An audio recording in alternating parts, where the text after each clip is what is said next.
This is my puppy, mystery writer and amateur detective Jessica Fletcher, or Moa'adajafa for short. He is 18 weeks old, and he is a dickhead.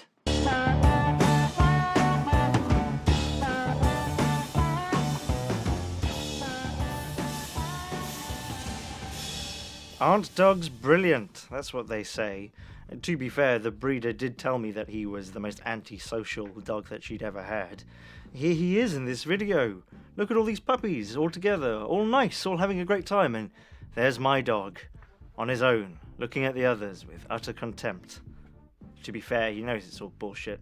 I chose Matilda Swinton here at birth, and I chose him because he was the heaviest of the litter. Does that sound stupid?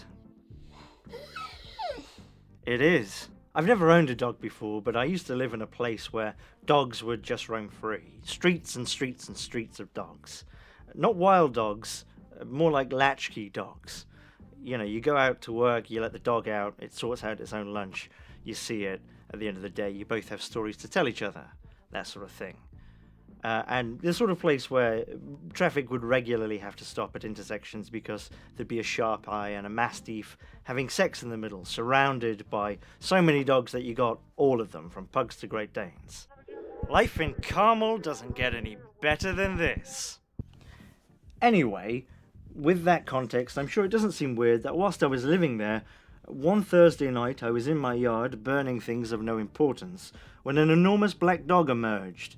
Only its eyes at first, and then its jowls, and then the rest of it.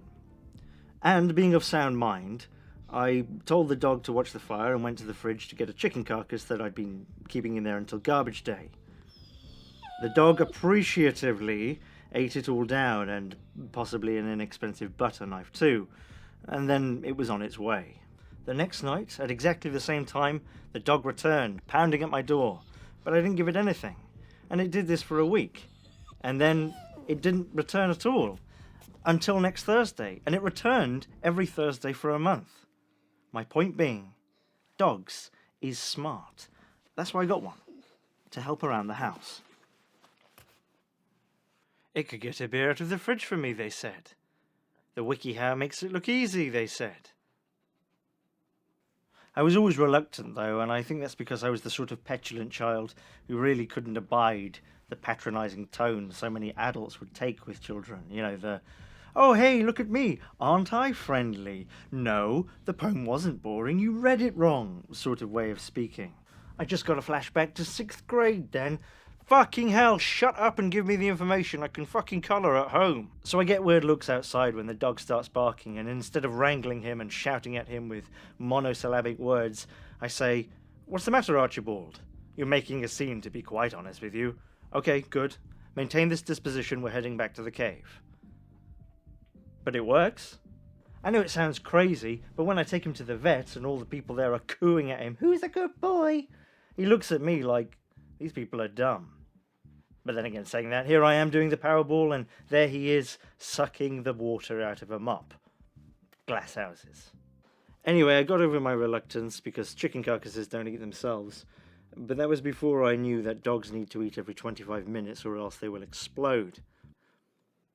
Or if you look at them for too long in the eye, too frequently. I think it's the same as well if you keep them waiting for too long in low atmospheric pressure. To be honest, I'm surprised how emotionally intelligent they are. I take him outside, he pops a squat, we both watch the ambulances bounce through the intersections that are now manned around the clock by homeless people. I pick up his turd, and he looks at me like the world's mad. One of the things he does is he loves to be chased, and when I chase him, it's sort of like The Godfather, you know, chasing the kid. Ooh. But occasionally, I'll actually sprint after him and almost catch him, and he both enjoys that, but there is a look of genuine terror in his face when I do that. And it leads me to wonder, can dogs appreciate horror? Like, maybe they can appreciate horror, but they can't appreciate that, you know, those dogs on screen are acting dogs. Like, unless you could, like, show them some horror and, like bring on that same dog and them know, oh, you're that dog on there, so you can't be dead. Oh, I get it, you're acting. Oh, wow. Two separate issues there. Which leads me to the science. Did you know that what are you doing now? EQ, or encephalization quotient, is the relative measure of brain size to body mass that can be used with some accuracy to measure brain power in mammals. A human being has 7.7.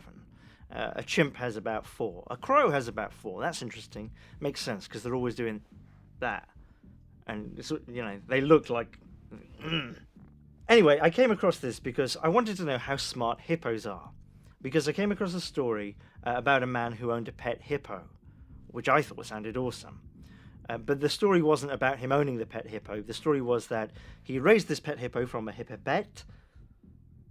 That's how you pronounce it. So many weeks old, until it was about 10 or 11, reaching sexual maturity, where it bit him in half. Because he climbed into its mouth, as he was wont to do. And I wondered, I like the first bit of that. I like the owning of the hippo, but not the biting in half.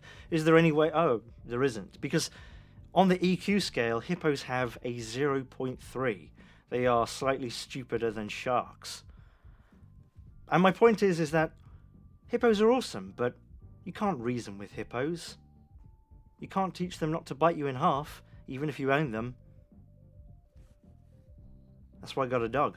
Saying that, at least he's not as stupid as my auntie's Afghan hound, which she adopted when I was about 13 and had for so little time that I only have 2 memories of it.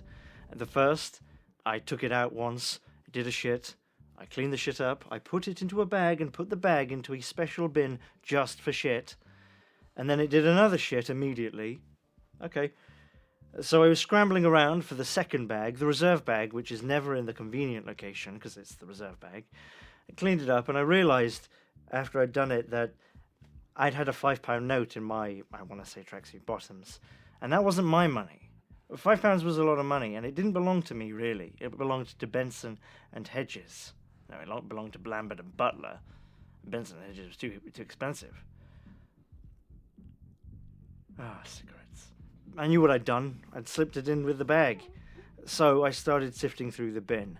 And as I did that, 2 policemen walked round the corner. But as it happened, they couldn't have been nicer because no crime was committed. The second occasion was the last time my auntie or myself ever saw the dog. She lived by the sea. She would take it for a walk by the sea all the time, and it was used to the sea. It would never go in there, but it would run next to it. And we were on the beach. She threw a stick, and the Afghan hound went and ran for it, and I guess didn't see where it went, didn't see where it landed, and just kept running. And we never saw it again. And we looked. So, if you're on the east coast of Britain and you see an Afghan hound going north, or if you're on the west coast of Britain and you see an Afghan hound going south, let me know. Nah, just joking. It's probably dead. Bye. Oh, I have a Patreon, by the way.